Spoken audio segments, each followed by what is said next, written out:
नमस्कार, नवभारत टाइम्स के special show lunch का पंच में आपका स्वागत है। आपके साथ मैं हूं विनीत त्रिपाठी। एक तरफ संसद के मॉनसून सत्र में ऑपरेशन सिंदूर पर चर्चा हो रही है, विपक्ष के सवाल हो रहे हैं, सत्ता पक्ष के जवाब हो रहे हैं। बीच बीच में दोनों तरफ से गहमा गहमी भी देखी जा रही है और दूसरी तरफ घाटी में भारतीय सेना आतंकियों से लोहा ले रही है। आज मैं ऑपरेशन महादेव की एक ऐसी गौरव गाथा आपको सुनाने जा रहा हूं जिसको सुनकर आपका सीना गर्व से भर जाएगा। ऑपरेशन सिंदूर के बाद भी हमारे जवानों का खून खौलना बंद नहीं हुआ था, क्योंकि अभी तक वो दरिंदे मारे नहीं गए थे जिन्होंने हमारी आत्मा को घायल किया था, जिन्होंने हमारी मां बहनों का सिंदूर उजाड़ा था। ऑपरेशन महादेव हमारे सुरक्षा बलों की अथक मेहनत, कुर्बानी और बदले के दृढ़ संकल्प का प्रतीक था। हमारे जवानों को लोकल इन्फॉर्मर से एक खबर मिलती है। खबर यह कि पहलगाम के दरिंदे इस जगह पर छिपे हुए हैं। इस इनपुट के बाद सुरक्षा बलों ने कबर कसी। कोई भड़बड़ाहट नहीं, आराम से एक प्लान तैयार किया गया। बस दिल में एक शिद्दत यह थी कि अब ये यहां से निकल ना पाए। इस ऑपरेशन को अंजाम देने के लिए एक स्पेशल टीम बनाई गई। इसमें भारतीय सेना की राष्ट्रीय राइफल्स के जवान, जम्मू कश्मीर पुलिस बल के जवान और सीआरपीएफ के जवानों को शामिल किया गया। बीते शनिवार को दहशतगर्दों ने एक कम्युनिकेशन डिवाइस को ऑन किया। जैसे सिस्टम ऑन हुआ, सुरक्षा बलों को इनपुट मिला। अब उस लोकल इन्फॉर्मर का जो इनपुट था वो बिल्कुल सटीक बैठा, यानी कि दहशतगर्द वहीं छिपे थे। सुरक्षा बलों को पिछले 17 दिनों में दूसरी बार महादेव पीक के लिडवास मैदान के पास मुलनार पीक पर यह लोकेशन ट्रेस हुई थी। ये श्रीनगर शहर के बाहरी इलाके में दाची गांव के जंगलों में रणनीतिक रूप से बेहद महत्वपूर्ण जगह है। जिस डिवाइस से सिग्नल मिले ये उन विभिन्न वस्तुओं में शामिल था जिसमें से हथियार, गोला बारूद और विस्फोटक शामिल था, जिन्हें बाद में मारे गए 3 आतंकवादियों से जब्त किया गया। एक दिन पहले गृह मंत्री अमित शाह ने कहा कि ये वही आतंकवादी हैं जिन्होंने 22 अप्रैल को 26 नागरिकों की हत्या की थी। शाह ने लोकसभा में उनकी पहचान सुलेमान, अफगान और जिब्रान के रूप में करते हुए कहा कि ये तीनों आतंकवादी वही थे जिन्होंने बैसरम यानी कि पहलगाम में हमारे नागरिकों की हत्या की और ये तीनों मारे गए हैं। इंडियन एक्सप्रेस की एक रिपोर्ट में टॉप ऑफिशियल सूत्रों के हवाले से बताया गया कि इन दहशतगर्दों ने 11 जुलाई को बैसरन इलाके में भी इसी डिवाइस का इस्तेमाल किया था। तभी से सेना और पुलिस की कई टीमें उनकी तलाश पे थी। ये टीमें रात भर तलाश करती रहीं, जिसके बाद बार बार ये अपराधी, ये आतंकी अपने ठिकाने बदलते रहे।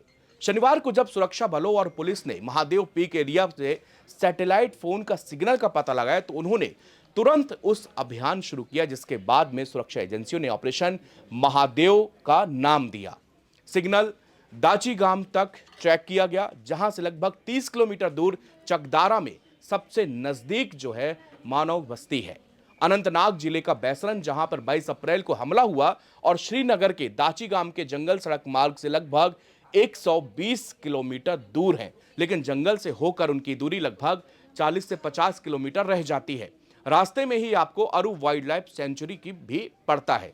इलाकों में तीनों लोगों की मौजूदगी यानी कि तीनों आतंकियों की मौजूदगी का पता चलने के बाद हीट सिग्नेचर ड्रोन उड़ाए गए।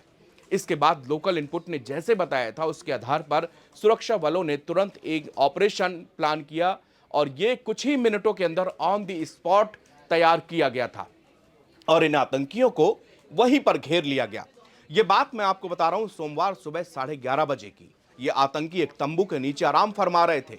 इनको क्या पता था कि मौत इनका बेसब्री से इंतजार कर रही है और काल बनकर खुद मां भारती के रखवाले आए हैं। मरता क्या ना करता, आतंकियों ने तुरंत फायर खोल दिया, मगर इन गोलियों में वो दम नहीं थी कि हमारे जवानों के आसपास भी भटक पाती। सेना ने तीनों आतंकियों का भेजा वहीं पर खोल दिया, सीधा हेडशॉट। इसमें लश्कर-ए-तैयबा का शीर्ष कमांडर सुलेमान शाह, जिसने कि लश्कर के मुरीद के आतंकी हेडक्वार्टर से ट्रेनिंग ली थी, हमजा अफगानी, जिसकी पहचान अमित शाह ने लोकसभा में अफगान के रूप में की है, और जिब्रान, तीनों पाकिस्तानी नागरिक। अधिकारियों ने बताया कि जिब्रान पिछले साल जेड मोड़ सुरंग में हुए आतंकी हमले पर भी शामिल था। अधिकारियों ने बताया कि आखिरकार यह उसका मैसेजिंग डिवाइस था। इसका इस्तेमाल वो पाकिस्तान में अपने हैंडलर से कम्युनिकेशन के लिए कर रहे थे। यही डिवाइस इनका काल बन गया। यही डिवाइस मोबाइल फोन से जुड़ने के लिए एक रेडियो फ्रिक्वेंसी का इस्तेमाल करता है और फिर फोन के नेटवर्क का इस्तेमाल किए बिना सीमा पार से कम्युनिकेशन बनाता है। इससे ये सर्विलांस से बच जाता है। हालांकि ऐसी फ्रिक्वेंसी को पकड़ने के लिए और भी डिवाइस मौजूद है। आखिरकार वो पल सामने था जिसका इंतजार बीते 3 महीनों से पूरे देश और जवान सभी कर रहे थे। जवान भावुक थे क्योंकि 22 अप्रैल की तस्वीरें उनकी आंखों के सामने कौंध रही थी और सुकून सामने पड़ी 3 लाशें दे रही थी। सबको ये लग रहा था कि ऑपरेशन सिंदूर के बाद सेना का ध्यान सिर्फ सरहदों की सुरक्षा पर है, पर आप गलत थे। वो जवान दिन रात इनकी खोज पर लगे थे। हर जंगल, पहाड़, बर्फीली चोटियों को नाप डाला गया। जो सामने आया वो बच नहीं पाया। ये भारतीय सेना के जवान हैं। यहां पर मौत को भी आने की इजाजत नहीं है। सैटेलाइट तस्वीरों को निकाला गया, ड्रोन से पूरे इलाके की मैपिंग की गई, पहाड़ियों पर डेरा डाला गया, सुरंगों को मिटाया गया। कहीं मोहब्बत तो कहीं सख्त रवैया अपनाना पड़ा। यह तो तय था कि ये तीनों आतंकी सरहद पार नहीं कर पाए, लेकिन छिपे कहां हैं बस ये जानना था। खैर, इनका काम तो तमाम हो गया। भारत पर जो भी हाथ उठेगा वो मिटा दिया जाएगा।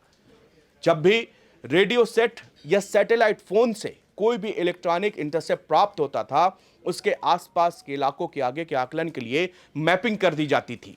यह नियमित रूप से चलता रहा।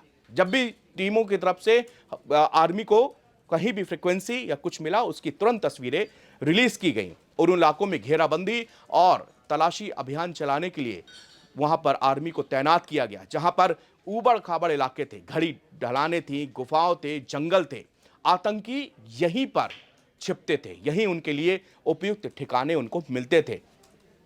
लोकल लोग और अन्य दूसरे जो इनपुट है सेना के, उन्होंने सुरक्षा एजेंसियों को पहाड़ियों के किनारे घने जंगलों में आतंकवादियों की संभावित गतिविधियों और उनके छिपने के संभावित स्थानों के बारे में लगातार खुफिया जानकारी दे रहे थे।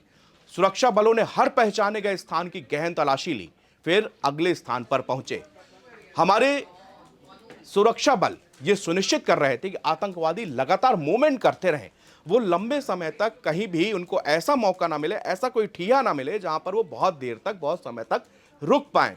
महादेव शिखर के आसपास 13,000 फीट की ऊंचाई पर बड़ी संख्या में गुफाएं और घनी झाड़ियां हैं, जहां से पिछले कुछ हफ्तों में लगातार इलेक्ट्रॉनिक सिग्नेचर में वृद्धि देखी जा रही थी।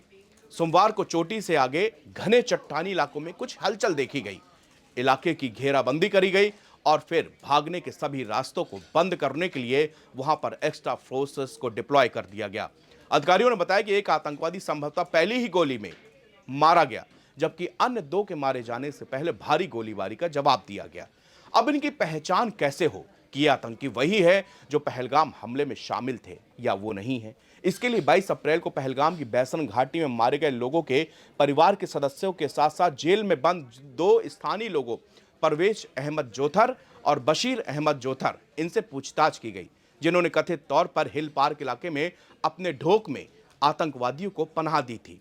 शाह ने यह भी विस्तार से बताया कि उनकी पहचान की पुष्टि कैसे की गई। एनआईए ने इन आतंकवादियों की मदद करने वालों को हिरासत में रखा था और जब आतंकवादियों के शव श्रीनगर आए तो 4 लोगों ने पुष्टि की कि जी हां, इन्हीं तीनों ने पहलगाम में आतंकी हमला किया था। अमित शाह ने बताया था कि हमें कोई जल्दबाजी नहीं थी।